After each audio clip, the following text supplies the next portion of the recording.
오늘 말씀은 예수님께서 앞이 보이지 않는 한 거지, 저희 성경에는 바디메오라고 되어 있는데 바디메오의 눈을 뜨게 하는 장면이 바로 오늘 우리가 읽은 본문입니다. 여기에서 우리는 예수님께서 바디메오의 믿음에 대하여 칭찬하고 계시는 모습을 발견할 수 있습니다. 52절 말씀을 보면 내 믿음이 너를 구원하였느니라 라고 하셨습니다. 이것은 예수님께서 바디메오의 믿음을 크게 보셨다라는 뜻이죠. 그러면 바디메오의 어떤 모습에서 예수님은 믿음을 보셨는가? 우리가 오늘 말씀에서 예수님의 말씀의 그 뜻을 발견해 보고자 합니다. 과연 바디메오의 믿음은 무엇이었고 그 믿음은 장차 그에게 어떤 영향력을 끼치고 있는가? 바로 그것입니다. 한번 따라 하실까요? 바디메오의 믿음.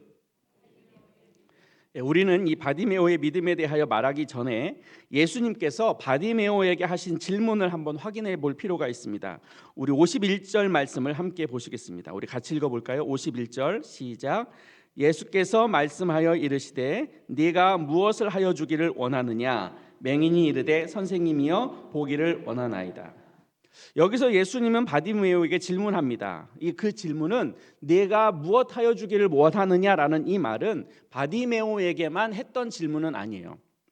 우리가 읽은 성경 조금 앞으로 거슬러 올라가면 마가복음 10장 36절에서 똑같이 예수님은 자기의 제자인 야고보와 요한에게도 이 질문을 하십니다. 그럴 때 이 예수님의 제자들 야고보와 요한은 예수님이 원하시는 대답을 오히려 하지 못하고 예수님에게 책망을 받습니다. 반면 오늘 등장하는 이 바디메오에 대해서는 예수님께서 무엇을 하여 주기를 원하느냐 이 질문에 보기를 원합니다 라고 요청했을 때 이 질문에 대하여 예수님은 흔쾌하게 허락하셨고 바디메오는 곧 눈이 띄어지고 보게 되었다라고 성경은 기록하고 있습니다. 언뜻 보면 야고보와 요한이 예수님에게 요청한 그것과 바디메오가 예수님에게 요청한 그것이 별반 다를 바가 없어 보이는데 예수님은 자신의 제자들이 요청한 것에 대하여는 반응하지 않으셨고 오히려 책망하셨고 바디메오가 요청한 그것에 대하여는 예수님께서 곧바로 응답하셨습니다. 우리들도 종종 이런 것들을 경험하게 됩니다. 어떤 때는 우리가 주님 앞에 기도할 때 바로 응답을 받는가 하면 때로는 어떤 때에 대해서 예수님께서 바로 응답하지 않는 경우들이 있어요. 뿐만 아니라 어느 누군가의 기도는 하나님께서 응답하시는 것 같은데 내가 기도하고 있는 것에 대해서는 예수님께서 때때로 반응하지 않는 모습을 사실은 우리는 경험합니다. 그럴 때 우리는 종종 혼란을 겪게 되죠. 내가 기도하는 것과 저 사람이 기도하는 것에 무슨 차이가 있을까? 내가 하나님 앞에 요청하는 그것과 저 사람이 하나님 앞에 요청하는 것에 무슨 차이가 있길래 하나님은 저렇게 나에게는 반응하지 않고 저 사람에게는 반응하고 있는 걸까? 이런 마음에 궁금증도 생기게 되고 때로는 우리 마음 가운데 불편한 마음이 들기도 합니다. 누군 되고 누군 안 되는가? 먼저 오늘 본문 앞에 기록된 예수님의 제자들 세베대의 아들들인 야고보와 요한이 예수님에게 요청한 그 내용을 좀 살펴보도록 하겠습니다. 마가복음 10장 36절에 보면 야고보와 요한은 예수님께서 너희에게 무엇을 하여 주기를 원하느냐 이렇게 질문을 합니다. 이때 야고보와 요한이 37절에서 이렇게 말씀합니다. 주의 영광 중에서 우리를 하나는 우편에 하나는 좌편에 앉게 하여 주옵소서.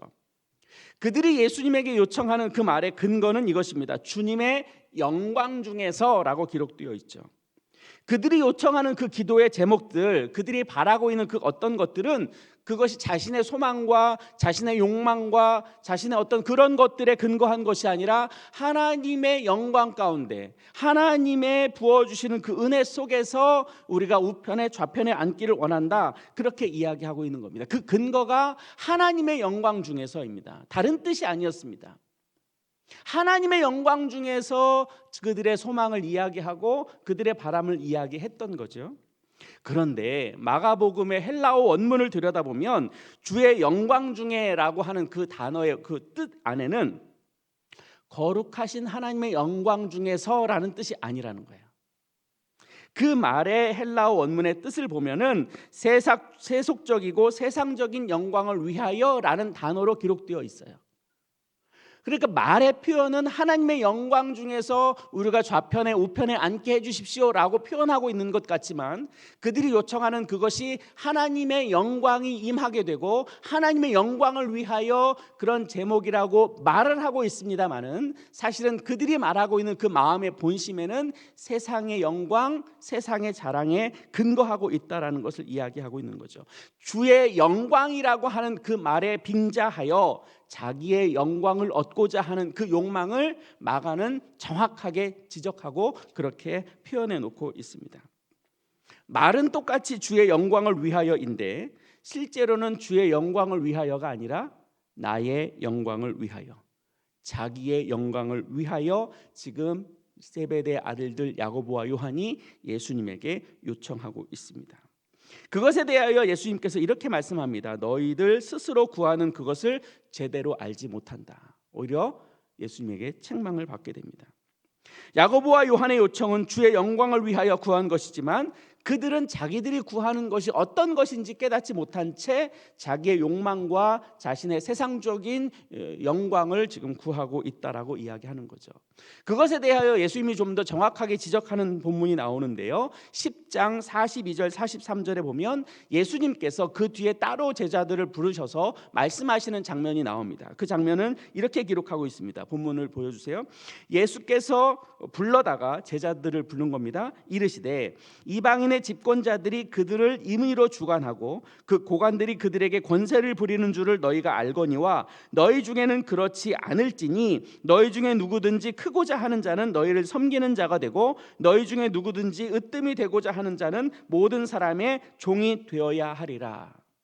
예수님께서 말씀하시는 누가 예수님의 좌편에 우편에 앉을 수 있느냐, 누가 예수님의 좌우편에 앉을 수 있는 자격이 있느냐, 바로 세상을 위하여 섬기고 세상에 대하여 종이 되고자 하는 사람이 앉을 수 있다라고 예수님은 말씀하고 있는 거예요. 이것은 앞에서 야고보와 요한이 이야기하는 세상적인 욕망하고는 전혀 반대되는 개념으로서 예수님께서 말씀을 하고 있는 거죠.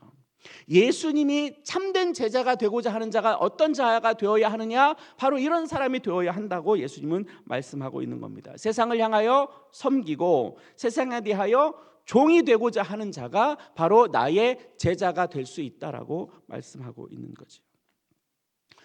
이것에 대하여 예수님께서 야고보와 요한이 기도한 그 기도의 제목에 대해서 그들이 원하는 방식으로 응답하지는 않았죠.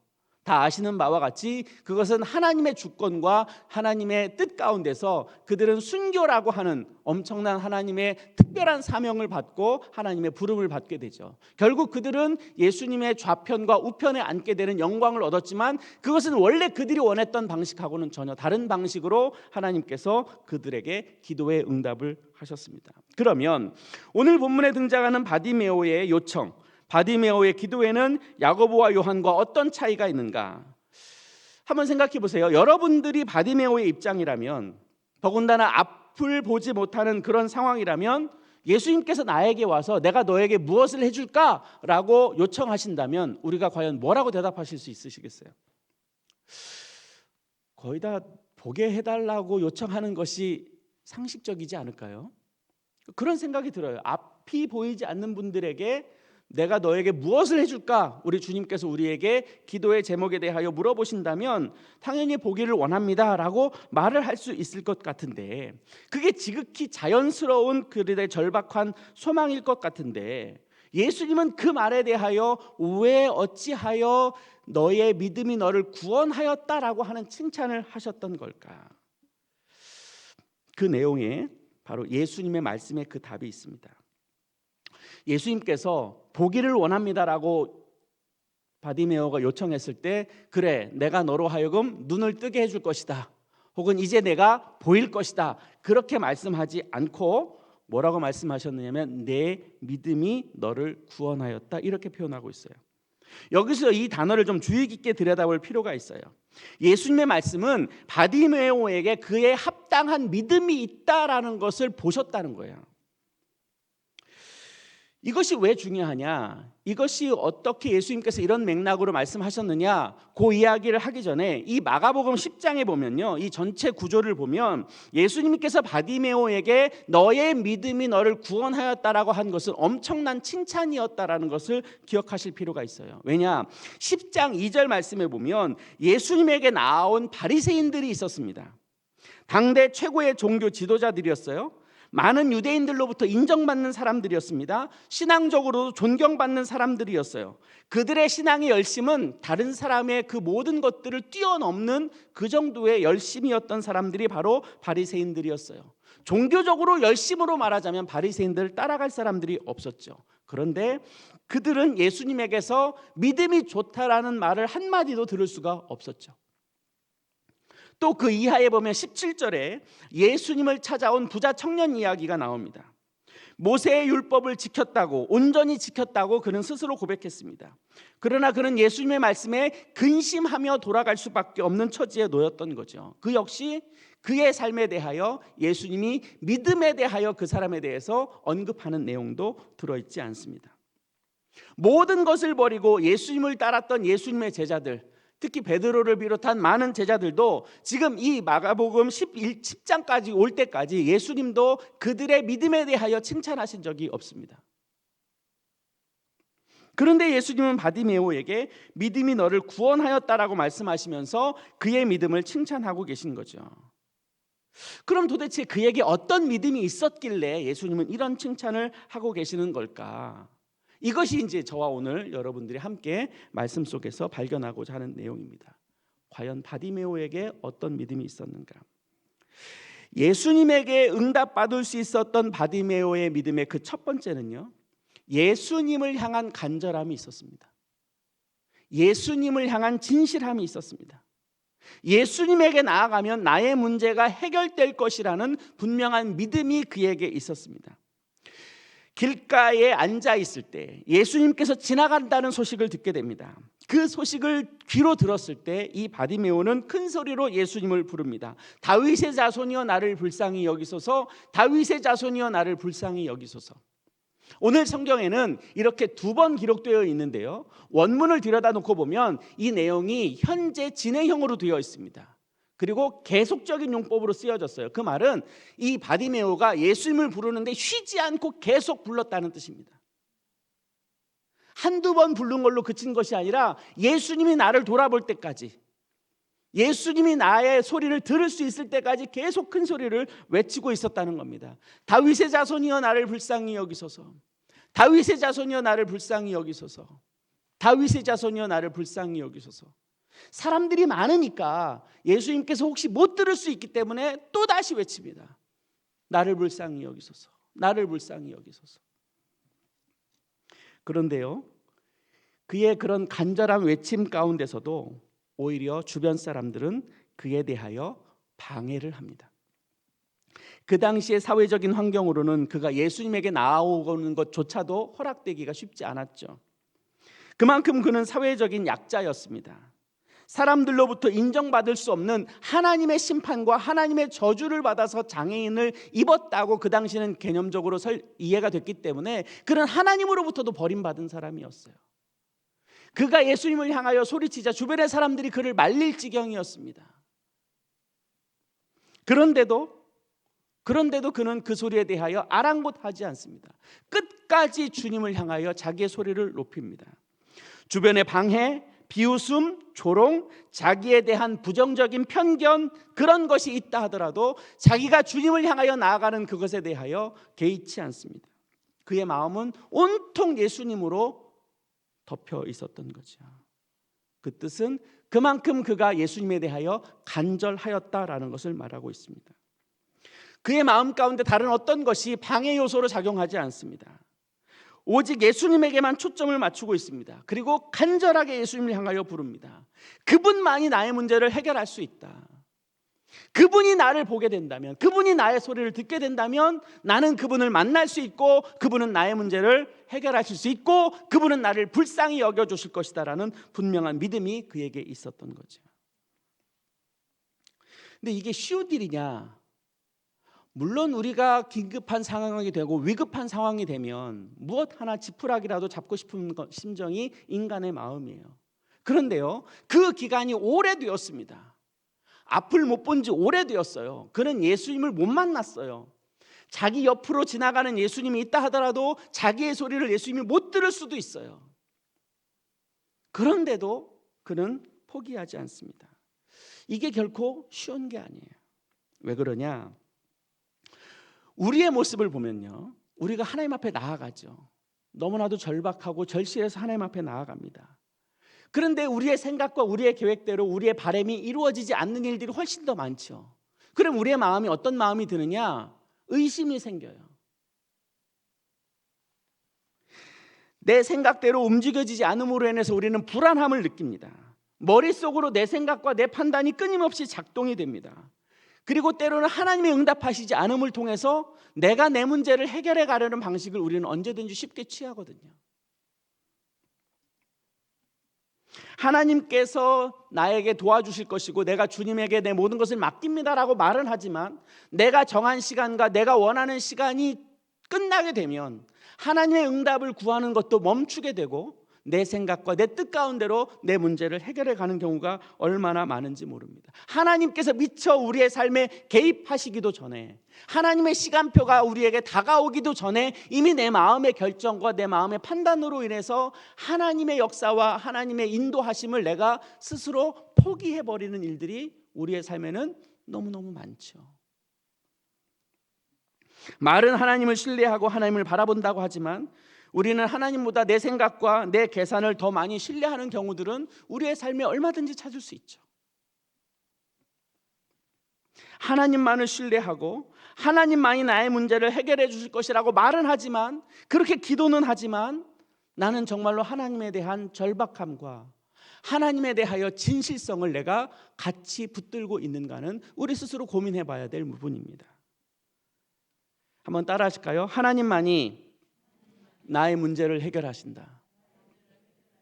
하나님은 신실하신 분이시다. 하나님에게만 답이 있다. 그래서 우리는 하나님을 만나야 되는 거예요.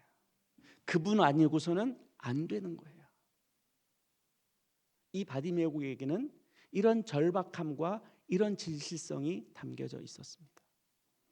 두 번째, 바디메오에게 있었던 그 믿음은 그가 무엇을 구하여야 하는 줄을 알았다는 겁니다. 예수님이 무엇을 해줄까?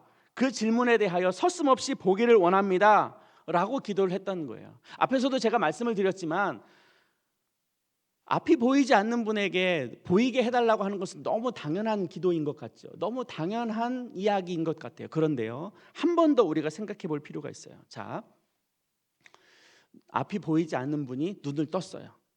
눈을 뜨게 됐어요. 굉장히 큰 기쁨이고 영광이겠죠. 그러면 그분에게 문제가 앞으로 어려운 일이 생길까요? 안 생길까요? 생기겠죠. 그가 안 보이던 눈이 띄어져서 세상을 밝히 본다고 해서 그에게 어려움이 사라지느냐? 사라지지 않아요. 그가 또 삶을 살아가다 보면 어려움이 있어요. 고난이 있어요. 감당하기 쉽지 않은 일들이 늘 그 앞에 놓여져 있을 거예요. 그러면 그의 기도 제목이 보게 되기를 원합니다. 이 기도 제목 하나로 끝나게 될까요? 그렇지 않다라는 겁니다. 만약에 주님께서 우리 가운데 나타나셔서 내가 너에게 무엇을 해줄까? 한 가지만 말해라 라고 한다면 그 한 가지를 여러분들은 쉽게 말하실 수 있을 것 같으세요? 쉽지 않을걸요. 제가요, 지난주 화요일 날 저녁에 소그룹 성경 공부하는 우리 성도님들이 계세요. 그분들과 기도 제목을 나누면서 한 가지 기도 제목을 나눠달라고 공개해달라고 이야기를 했어요. 꽤 많은 분이 한 가지의 기도 제목만 했을까요? 더 많은 기도 제목을 냈을까요? 왜 그렇죠? 왜 더 많은 기도 제목을 같이 나눴을까요? 바람이 있으니까, 소망이 있으니까. 그런데요, 우리 주님이 우리에게 나타나셔서 딱 한 가지만 얘기해. 그럼 내가 들어줄게. 그러면 여러분들 뭘 예수님 앞에 내어놓으실 수 있겠어요? 딱 한 가지. 결정하기 쉽지 않을걸요. 당장 문제가 해결된다고 해서 나의 영혼의 문제가 해결되느냐? 아니라고요. 지금 나에게 당면한 그 문제가 우리에게서 사라지면 우리의 삶이 평탄할 것 같은가? 형통할 것 같은가? 그렇지 않다고요. 문제를 넘어가면 또 다른 문제가 있죠. 그 문제를 하나님의 은혜 가운데 넘었다고 하면 우리에게 또 다른 시련이 다가옵니다. 우리는 늘 하나님 앞에 간구하고 기도의 요청을 드리고 하나님의 응답을 구하여야 하면서 살아가는 사람들이에요. 어쩔 수 없어요, 우리는. 그런데 이 사람은 보기를 원합니다라는 대답을 하고 있어요. 이게 세상적이고 현세적이고 감각적인 것일까? 그렇지만은 않아요. 한 가지를 구할 때 하나님께서 하나를 요청하실 때, 말씀하실 때 우리가 그 하나를 정직하게 정말로 하나님이 기뻐하시는 것을 구할 수 있을까? 그것은 우리에게 간단한 문제는 아니라는 거예요. 그런 면에서 이 사람이 이 한 가지를 내놓았다는 것은 그만큼 이 사람에게도 절박한 것이지만 이것이 주님이 보시기에도 합당한 것처럼 보였다라는 것이죠. 세 번째가 있는데요. 바디메오에게 배워야 할 믿음, 이것이 정말 중요한데 우리 52절 말씀을 한 번 더 읽어보겠습니다. 52절 말씀 같이 읽겠습니다. 시작. 예수께서 이르시되 가라, 내 믿음이 너를 구원하였느니라 하시니 그가 곧 보게 되어 예수를 길에서 따르니라. 여기에서 이제 바디메오의 믿음을 알 수 있는 내용이 나오는데 그가 눈을 뜨고 난 뒤에 자기의 길로 갔다라고 기록하지 않고 그 길에서 예수를 쫓았다, 예수를 따랐다라고 성경은 기록하고 있습니다. 마가가 마가복음을 기록할 그 당시는 예수님이 돌아가시고 부활하시고 승천하시고 난 뒤에 약 최소한 40년이 지난 뒤에 이 마가복음이 기록되어 있습니다. 그러니까 그 당시를 생각해 보면 바디메오가 예수님께서 여리고를 나오실 때 그를 만났고 그가 회복이 되었고 그 길에서 예수님을 따랐습니다. 따랐다라는 뜻은 예수님과 함께 예루살렘으로 올라갔다는 뜻이겠죠. 그리고 나서 그의 삶이 끝까지 예수님과 함께 예수님을 따르는 삶으로 살았기 때문에 그가 길에서 예수를 쫓았다라고 마가복음에서는 쓰여졌을 거예요. 만약에 그 당시는 예수님을 쫓았는데 그의 삶에 어려움이 있고 고난이 있고 환난이 있어서 그가 중간에 믿음에 파손되어서 엉뚱한 길로 갔다면 성경은 이렇게 기록되어 있지 않았겠죠. 근데 성경이 길에서 예수를 쫓았다라고 바디메오에 대해서 말하고 있는 이 마가복음에 근거하여 놓고 보면 그는 마지막까지 예수를 따르는 삶이었습니다. 공교롭게도 예수님께서 여리고를 지나서 예루살렘으로 올라가시는데 여리고에서 만난 두 사람이 있습니다. 마가복음에서는 바디메오가 나오고요, 누가복음에서는 삭개오가 나옵니다. 이 두 사람은 모두 예수를 따른 사람들이었습니다. 그 뜻대로 바디메오와 삭개오는 끝까지 예수를 따르는 삶으로 삶을 살았고 중간에 파선하거나 예수를 믿다가 도망가거나 그에게 박해가 있어서 그것을 피해갔다거나 예수님의 공동체, 하나님의 공동체 속에서 그들이 엉뚱한 일을 했다거나 그렇지 않았다라는 것을 지금 마가복음은 우리에게 그 증거로 보여주고 있습니다. 이것이 그가 끝까지 지킬 수 있었던 믿음이었던 거죠. 예수를 끝까지 따르는 사람, 지금 나의 문제가 해결되었다고 나의 믿음이 변질되거나 나의 문제가 엄청나게 더 어려운 환난 가운데 닥쳤다고 해서 그것으로 인해서 좌절했다거나 그것이 신앙생활이 아니라 나에게 어려움이 있든 나의 문제가 해결되든 나에게 큰 환난이 있든 나에게 심각한 두려움이 있든 나의 상황과 상관없이 끝까지 믿음을 지키고 끝까지 신앙을 가지고 가는 그것이 바로 믿음 있는 사람이다라는 것을 우리는 기억할 필요가 있어요. 저는 여러분에게 권해드립니다. 우리가 주님 앞에 불려가는 그 순간까지 믿음을 지키고 예수님을 따르는 자들이 되기를 소망합니다. 적어도 우리의 후배들과 우리의 후손들이 누구누구가 그래도 끝까지 하나님 앞에서 신앙을 지켜놓으라고 그렇게 말을 할 수 있는 그런 우리 자신이 되었으면 좋겠습니다. 우리에게는 그러한 믿음이 있어야 된다고 생각해요. 아니면 그냥 대충 신앙생활 하다가 우리의 생명이 다해서 하나님 앞에, 하나님의 심판대 앞에, 그리스도의 심판대 앞에 그렇게 설 수도 있겠죠. 믿음이라고 하는 것은 단순히 우리의 감정이나 느낌으로 선택하고 결정하는 것이 아닙니다. 우리의 상황과 형편을 뛰어넘는 그 어떤 것이 우리에게 있어야 한다라는 것을 말합니다. 내가 예수를 믿을 만한 그 어떤 상황이 되어서 믿고, 나의 삶에 고난이 있고 불편이 있고 공동체에 어려움이 있으면 언제든지 내 삶에 대해서 밀어내버리고, 그렇게 우리의 신앙에 대하여 그렇게 가치롭게 여기지 않아도 되는 그런 것에 대하여 우리가 믿음이라고 말을 하지 않습니다. 어떤 경우는 이렇게 기도하시는 분들도 있을지 모르겠습니다. 하나님, 이거 들어주시면요 제가 더 열심히 믿을게요. 안 들어주시면 좀 덜 믿을게요. 이렇게 기도하시는지 잘 모르겠습니다. 그건 기도라고 말할 수 없어요. 들어주시면 아멘이고 안 들어주시면 노멘이 아니고, 들어주시든 안 들어주시든 우리는 하나님 앞에서 그리스도인으로 살아가는 거예요. 교회 공동체 속에서 지내다 보면 참 다양한 일들이 있죠. 어떤 경우는 정말 교회에 오는 게 너무 즐거워요. 행복해요. 사람들 만나는 게 너무 기쁘고요. 예배 드리는 게 행복해요. 그럼 이게 뭐가 문제가 되겠습니까?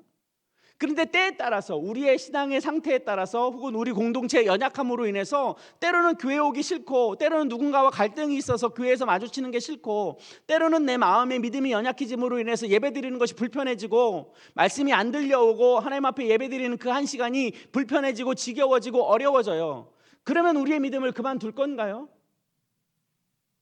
교회 나오기 싫으면 안 나와도 그만인가요? 우리는 그것을 믿음이라고 하지 않습니다.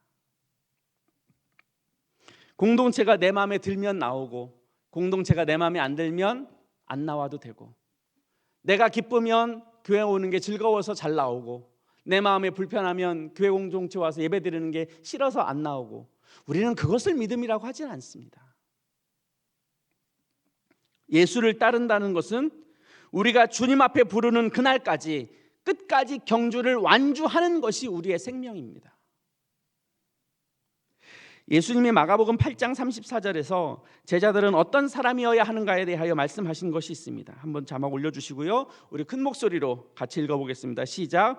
무리와 제자들을 불러 이르시되 누구든지 나를 따라오려거든 자기를 부인하고 자기 십자가를 지고 나를 따를 것이니라. 나를 따를 것이니라. 우리는 어떠한 일이 있어도 예수를 따라가는 겁니다. 그것이 믿음입니다.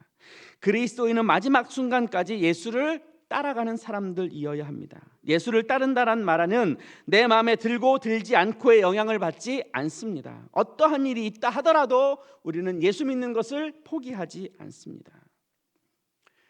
그리고 한 가지 더 말씀드릴 게 있는데요, 오늘 본문의 주인공은 그의 이름이 바디메오라고 기록되어 있습니다. 그런데 이것은 본래 그 사람의 이름이 아니에요. 바라고 하는 것은 누구누구의 아들, 그런 뜻입니다. 접두사 같은 거예요. 그런데 바디메오 이렇게 되어 있으니까 바는 누구누구의 아들, 그러니까 디메오라고 하는 사람의 아들이라는 뜻이에요. 그러니까 실질적으로 이 사람의 이름은 성경에서 기록하고 있지 않는 거예요. 그냥 디메오의 아들이라고 기록되어 있는 거죠. 마가복음은 왜 그의 진짜 이름을 기록하고 있지 않았을까? 이름이 없어서일까? 아니면 일부러 기록하지 않았을까? 정확하게 알 수는 없습니다만은 실제로 이름이 있든지 이름을 알려주고 싶지 않았든지 간에 우리에게 전달해 주고자 하는 것은 분명히 하나가 있습니다. 그게 뭐냐면 초대교회, 적어도 마가복음이 쓰여지고 마가복음이 여러 교회 공동체 가운데 읽혀지고 그들의 성경책으로 들려지고 있었는데, 그들이 전달되어지는 이 마가복음 안에는 적어도 디메오의 아들이라는 사람이 굳이 이름이 필요하지 않았다는 거예요. 왜 그랬을까? 저는 이것을 이렇게 판단하고 싶습니다. 굳이 그의 이름을 밝힐 필요가 없었다. 또 굳이 그는 이름을 밝힘으로 인해서 자기 이름이 거창해지는 것, 자기 이름이 날리는 것을 원하지 않았다.